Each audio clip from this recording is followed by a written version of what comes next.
OC. Viewer discretion is advised. Incoming transmission in 5, 4, 3, 2, 1.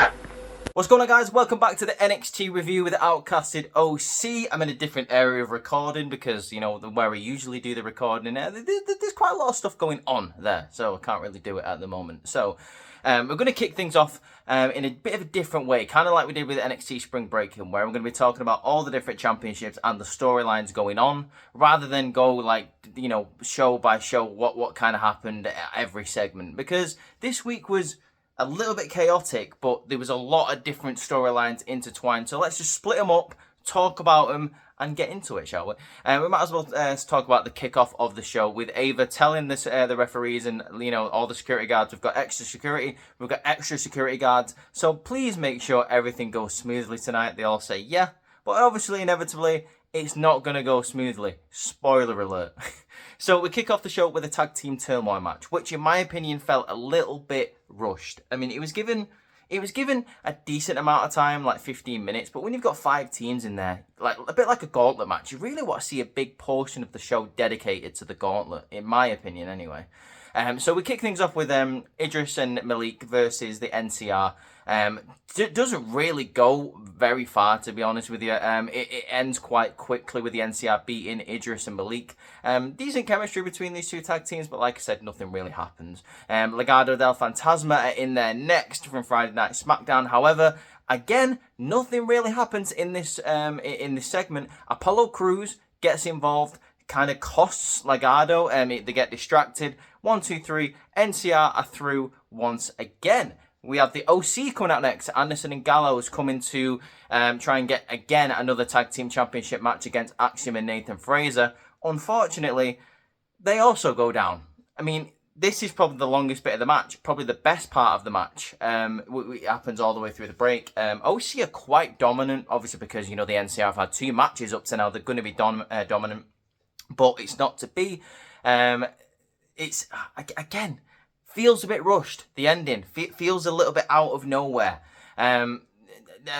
It's one of those things where I feel like they put this together last minute maybe, and yeah, I don't know. Something just felt wrong about this tag team turmoil match. I really think they should have dedicated a lot of the time of the show to it. I know they had a lot to deal with in this show, but you know, you can't rush a good thing. And in my opinion, tag team turmoils always are good when you give it at least, like, you know, 30, 40 minutes. Like, let it cook, as they say, as the kids say these days. I believe Gallows and Anderson are distracted for the 1, 2, 3. NCR go through again. As Gallows and Anderson are going to the back, OTM are there to take the mick, take the piss out of them, like, haha, you lost again. OTM and OC are having a bit of a rivalry at the minute, and it looks like it's going to be bubbling over later on tonight, as there is a fight between the OC and OTM, where the OTM get beaten down. Mia Yim gets called out by Jada Parker later on in the night for a street fight next week, so that's going to be interesting. But back to the turmoil match. The last team in there is Chase U. By this point, obviously, Axiom and Nathan Frazer are looking at this thinking, I mean, you know, Chase U have got to be the winners, and they would be correct. But this is a good part of the match. The NCR putting up a good fight, even though they've been here against 3 other teams. This match comes to an end, however, where I believe it's Tyler Bate who goes out for a suicide dive, but Ridge Holland gets in the way, sacrifices himself for Chase U. Andre Chase is able then to get onto the top rope for the high crossbody for the 1, 2, 3. We have got new number 1 contenders for the tag team championships. Chase U, Andre Chase, and Duke Hudson are going on to Heatwave to face Axiom and Nathan Frazer. After this match, a little bit later on in the night, the NCR, like, pull up Rich Holland and, like, you know, what the hell was that? Like, you know, you were supposed to go out by yourself and now you're wearing this. What the hell is going on? It looks like Rich Holland is throwing himself into Chase U completely. Speaking of the NCR, Hank and Tank from last week wanted to challenge the NCR, and they come up and do just that. They accept. So next week, it looks like we're getting Hank and Tank versus the New Catch Republic. That's a match I'm not really bothered about, but it is what it is. It'll be a decent match. You've got Pete Dunne and Tyler Bate in there. Hank and Tank are okay, I suppose, but I don't know. Speaking of one of those tag teams in that match, later on, in the night. We do get a bit of tension between Idris and Malik with Brinley Reese, where Izzy Dane comes in and says, I'm going to say to you, Brinley, what these lads are not, they don't have the balls to say it pretty much. They don't want you around. They don't want you here. They think you're bad luck. Obviously, Brinley turns around and says, is that true? And they say no. But I have a feeling that one of the lads thinks this is the case where the other likes having her around. But, we'll have to see where that goes. Let's talk about the Women's Championship, seeing as though we're talking about the women. We're talking about Roxanne Perez, where she is challenged tonight by Carmen Petrovic after a locker room incident where Carmen is looking over old footage of Roxanne and the tag team match from last week.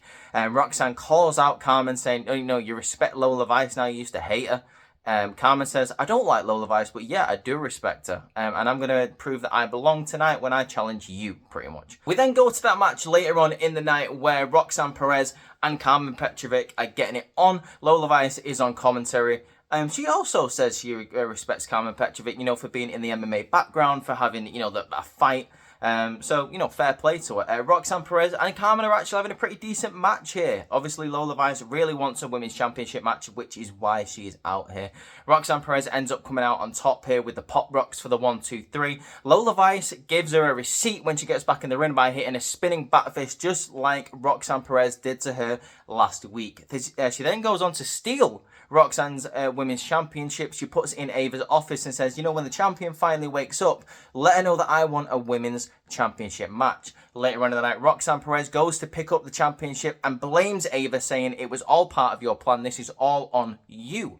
But Ava says, no, it wasn't all on me, but it was Lola Vice who took your championship and brought it here. But I tell you what, you can give her that receipt when you defend your championship at NXT Heatwave against her for...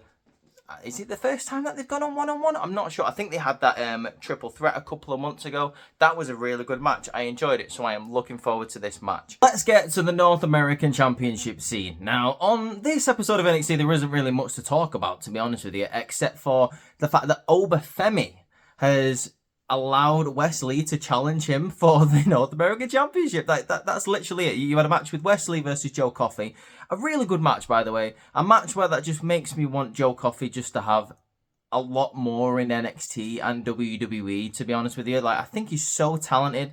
And the fact that he doesn't really get anything just really winds me up. But anyway, Joe Coffey goes for the best of the bells. He misses, but then that allows Wesley to bounce off the ropes and hit the cardiac kick for the 1, 2, 3. Obafemi comes out after the match and confirms that it's going to be him versus Wesley one-on-one for the North American Championship at Heatwave.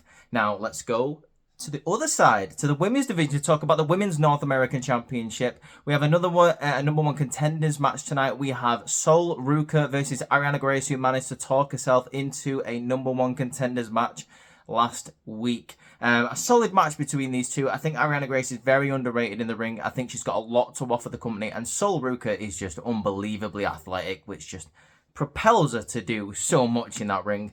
It comes to the end where Sol Ruka hits the Soul Snatcher off the ropes for the 1, 2, 3, but fair play to Ariana Grace. Kalani Jordan comes out after the match and congratulates her.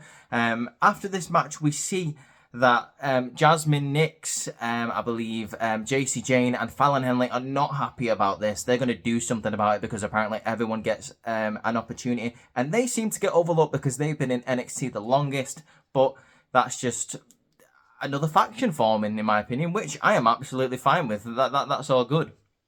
Because I feel like we need more women's factions. We have a lot of men factions, we don't have enough women's factions, so I'm absolutely fine with this.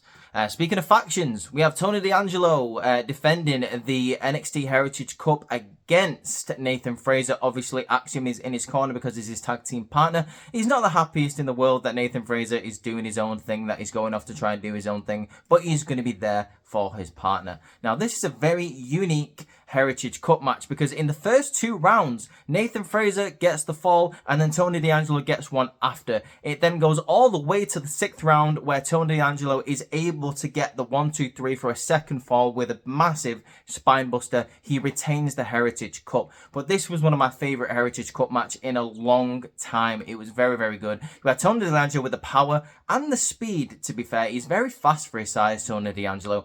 You had Tony D'Angelo with the size and the speed, but Nathan Fraser just uses his absolutely blisteringly fast speed to hit a load of offense on Tony D'Angelo, which is how he was able to get the first fall in the first round within 40 seconds of the match beginning.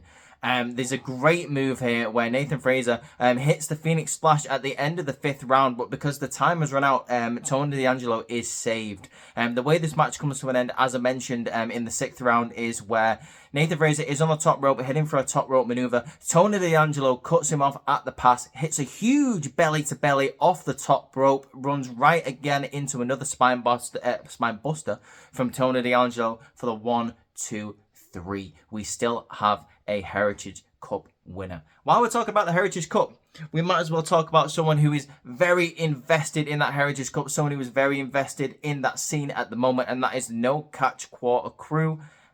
Or is it No Quarter Catch? The NQCC, that one. Obviously, last week we saw that they wanted to recruit Tavian Heights. Tonight is the match where if Tavian wins, he is in the NQCC. Tavian versus Damon Kemp. Now, spoiler alert, Tavian is in the NQCC now. He's able to beat Damon Kemp. This faction is looking very, very strong. Obviously, you've got Charlie Dempsey, who is William Regal's son. Absolutely amazing technician in that ring. You have a great amateur wrestler in Damon Kemp, who was a Division 1 wrestler. We have Tavian Heights, who was at the Olympics, I believe, in 2018 or 2014, whenever the last Olympics was, okay? And he apparently won his first opening round match, so he's very impressive. And Miles Bourne, who is a part of that crew, quite entertaining, and he is great in the ring as well. So that match, like I say, nothing really to write home about, but it was more of what it meant to the group that Tavian Heights is now in. And we've now got a rookie, we've now got a guy who has a purpose, who came into NXT only a couple of months ago, who has a storyline. Hopefully we see more from Tavian. Sorry. Let's talk about Trick Williams for a little bit, shall we? More to do with Javon Evans, who offers to have Trick Williams back tonight when he faces Sean Spears. Trick Williams says no, he doesn't want anyone to have his back, he doesn't want anyone in his corner, because he doesn't trust people very well after what happened with Carmelo Hayes. Now, he doesn't mention Carmelo Hayes' name, but that's what we're meant to grasp from the situation, that Trick Williams has trouble, trusting people after what happened with him and his best friend. So when Javon Evans says, "You can trust me, I'm in your corner," Trick Williams is a bit hesitant about the whole situation. So it's going to be interesting to see if that friendship breaks down because of Trick Williams' trust issues. We now go to the main event. The main event is Sean Spears versus Trick Williams with Ethan Page on commentary. Right. Now, I knew where this match was going, okay? I knew that Ava was kind of, well, WWE, but Ava was kind of giving everyone a chance to say the piece, to say why they deserved an NXT Championship match. But from what happened last week, it was quite obvious what was going to happen this week. There was a lot of interference last week in the main event versus I believe it was Javon Evans and Ethan Page. I can't remember even who it was in the main event, to be honest with you, because what happened after the match was more important. The fatal four-way is put into place last week because the camera pans to the roof and then the championship is in the middle and then all four guys are in different places in the ring, really separated from each other. It was obviously going to be a fatal four-way match here. This match comes to a head. Decent match, by the way. Nothing really to write home about. Again, it was kind of a similar situation all the way through tonight in NXT, apart from the Tag Team Turmoil match, which, again, should have gone on for a little bit longer. But this match comes to a head where Trick Williams is on the outside. There's a lot of stuff going on. Aura Mensa, who, by the way, had a conversation with Noam Dar and had a very touching conversation with the rest of Metaphor earlier tonight, talking about how his father had to save himself from a burning car by running through fire and then having to move to Switzerland to get himself checked for burns. Obviously, Aura and his brother had to go there but get put into foster care. He's had a rough childhood. So he considers the Metaphor his family, which is why he keeps on going after Ethan Page. Now, back to the point I was making before, Aura Mensa, while Ethan Page is on commentary, attacks Ethan Page and them two start fighting to the back. We don't see them again for the rest of the night. While we get to the end of the match here, there's like security all over the place. It's fighting. Obviously, we assume that it's fans fighting. That's what we're meant to assume. There's fans causing a load of chaos going on. While in the chaos, Trick Williams gets hit in the face by an object. He gets sent back into the ring. Sean Spears is there waiting for him, hitting the C4 for the 1, 2, 3. Sean Spears has beaten the NXT champion. We now go backstage to where Stevie Turner and Robert Stone, who are having a little rivalry, between themselves all the way through this night. Basically, what they're saying is, they provide more assistance to Ava than the other. We'll see how it goes. I'm better than you, and it's a lot. It's a lot of rubbish. It's a lot of hot garbage. I was about to say it's a lot to take in, but it's really not, to be honest with you. I think Robert Stone deserves that position better. I think he suits that position better. Not even sure why Stevie Turner is there. But they're discussing with Ava, what are you going to do, Ava? What's going on? We've never seen this kind of situation in a wrestling ring before. Ava Raine confirms that NXT Heatwave for the NXT Championship, Trick Williams will be defending in a fatal 4-way match against Ethan Page, Javon Evans, and Sean Spears, because he beat the NXT Champion tonight. Essentially, pretty much making the Battle Royal last week pointless. But at least Javon Evans is in there, I suppose. But that was it for NXT. Let me know what you guys think in the comments. Like I said, a bit of a chaotic episode this week. It was one of those episodes where I didn't think I could be able to, put it together in a more linear form for you guys, because there was a lot going on in the different championship scenes, and I think this was the right way to do it. Like I said, let me know in the comments what you think of NXT. Leave a like and subscribe to the channel if you've just found us. We discuss NXT every single week. We also discuss Monday Night Raw. Courtney put out a review of it yesterday. Go check out that. It was an amazing review. Stay tuned for tomorrow, because we are going to blind book Off the Wheel. It's back, baby. Part 2 of blind booking a wrestler off the wheel. It's going to be fun. I cannot wait for it. It's an original creation of mine. I absolutely love doing it. It's amazing. And then stay tuned for Saturday morning for the SmackDown review from either G or Ross. But before we end this, guys, I do want to say we learned some really, really sad news yesterday. We lost Sika Anoa'i. Roman Reigns' father, or Joe Anoa'i's father, at the age of 79. Apparently, it was peaceful. I just want to send my condolences to the family. Thoughts and prayers to anyone who was close to Sika. Obviously, the Wild Samoans were absolutely fantastic tag team back in the day. Make sure you go show your love to the Anoa'i family and to the whole of the bloodline. And for Sika, we the ones. You know how close I am to the bloodline. But yeah, guys, go send your thoughts and prayers. I hope you've had an absolutely amazing day today. Every day is a blessing.